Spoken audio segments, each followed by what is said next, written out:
breaking news. President-elect Donald Trump is breaking his silence on President Obama's new sanctions targeting Russia. In a statement, he says this: "It's time for our country to move on to bigger and better things. Nevertheless, in the interest of our country and its great people, I will meet with leaders of the intelligence community next week in order to be updated on the facts of this situation." Sunlen Sarfati is outside Trump's Mar-a-Lago resort tonight. Sunlen, what's the very latest from there?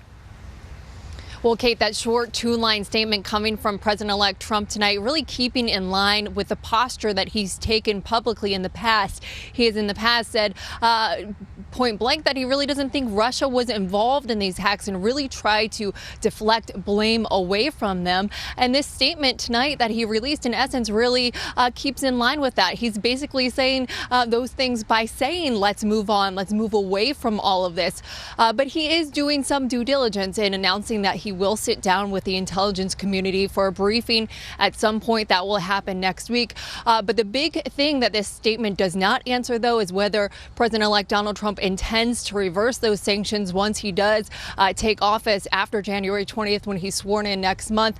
A White House advisor today is saying that that would doesn't make a lot of sense, saying that that would be highly unusual move for the president-elect to take once he becomes president. So tonight, Kate, that's still a big TBD coming from the Trump administration. Sunlen, thank you so much. Out front now, counselor to President-elect Donald Trump, Kellyanne Conway. Kellyanne, thanks for taking the time. Hi, Kate.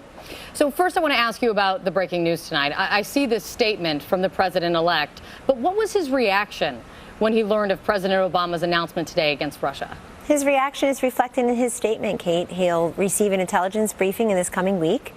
And in the meantime, he believes it's time to move on. And I mean, I've been reading all the news reports about these retaliations, these sanctions put forward by President Obama and his administration. Some of them seem largely symbolic. The GRU doesn't really travel here, doesn't keep its assets here. There's no indication our allies will follow suit. And we're yet to see all of the intelligence reports, and we would be the president-elect.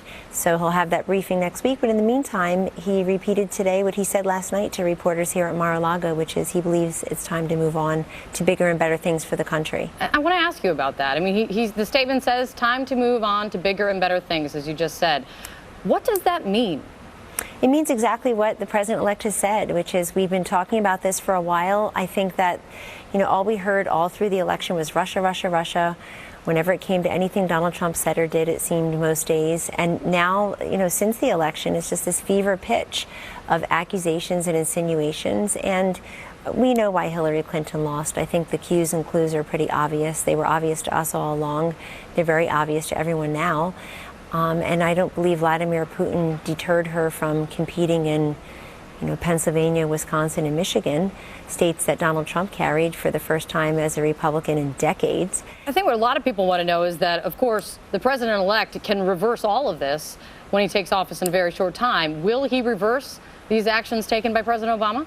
I won't make a statement on that at all tonight. I will tell you that even those who are sympathetic to President Obama on most issues are saying that part of the reason he did this today was to, quote, box in President-elect Trump. That would be very unfortunate if that were if politics were the motivating factor here. But we can't help but think that that's often true. Even the New York Times characterized it as such, that this may be an attempt to box him in to see what he'll do as president. That's not the way that peaceful transitions of administrations work in our great democcy. You think these serious actions at the moment that the president-elect has spoken his piece on this. Kellyanne, you think these very serious and unprecedented actions that President Obama took today, expelling 35 diplomats, giving them 72 hours to leave the country, sanctioning foreign intelligence services, you think that President Obama did that just to box in Donald Trump? No, I was actually quoting David Sanger's piece in the New York Times, where he says in one of the opening paragraphs that this could also be an attempt to box in President-elect Trump. And I'm merely saying, if the New York Times report is true and credible, that would be an unfortunate rationale here on top of any other rationales. You're right, Kate, it is unprecedented. I don't think at the height of the Cold War that this country expelled that many operatives So I know the president is looking tough in his last couple of weeks. First, I would call them sanctions against Israel over this past weekend, and now sanctions against Russia.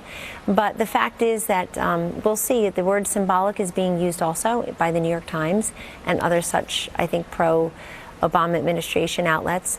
So we'll see if this has teeth, and we'll see if some of our allies follow suit.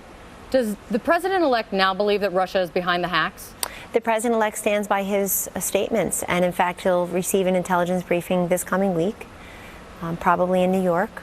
I was in a meeting today where that was discussed, and perhaps he'll receive additional information then. But based on what he knows now, and based on what we see as leaked information to the press rather than CIA officials attending House Intelligence Committee briefings where they were invited to do so. I mean, if some of them would prefer to talk to the media off the record than actually participate in the process, and then we're left with, some confusion. I'm sure he and could some get that intelligence briefing, right, if he wanted to.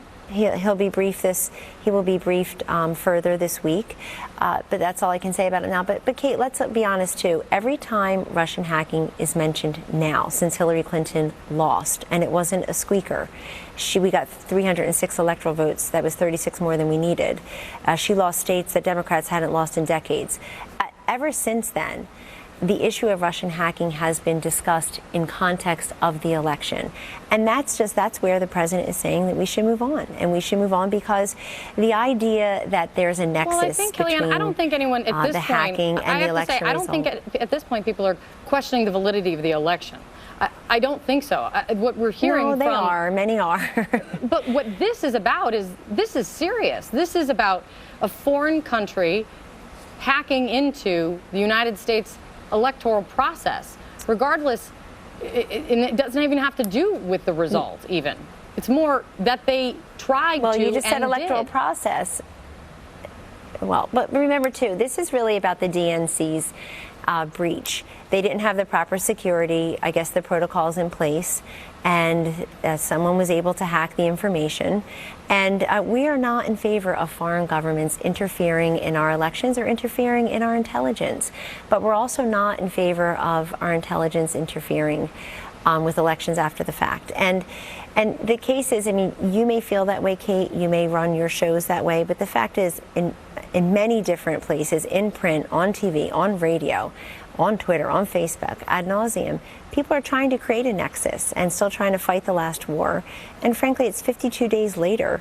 And that nexus is something that's been trying to be proven at a fever pitch since November 8th. And that's part of why the president-elect has said move on. He also says it because he is, as I said, next week going to receive additional intelligence briefings. But he's been very clear on this. And, to talk any further about it actually is to violate what everybody insists we have, which is one president at a time, which, of course, I agree with. We know that the big focus right now for the president-elect, understandably, is crafting his inaugural speech.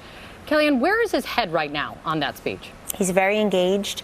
So much of this is his own personal flourish, his words, repeating his vision for the country. I know it's been reported, and it is accurate, Kate, to say that the president-elect has been focused on past inaugural addresses, certainly putting his personal stamp on his, but also talking to people about President Reagan, President John F. Kennedy, President Lincoln's inaugural addresses as examples. He certainly is aware of everyone's inaugural addresses, and different times call for, and different men call for different inaugural addresses. But this one will be very much Donald J. Trump's inaugural address in his own words. He's consulting with us, Stephen Miller, his brilliant speechwriter and policy chief, has the largest hand in this right now, working with the president-elect. But others of us are certainly offering our counsel, but you will see a product much like the victory speech in those wee hours of November 9th. That is all Donald Trump. These will be his words and his ideas, his vision for the future. Kellyanne Conway, thanks so much, Kellyanne. Thank you, Kate. Happy New Year. Thank you too. Out front next, Donald Trump planning a short inauguration speech on the biggest day of his life. Why?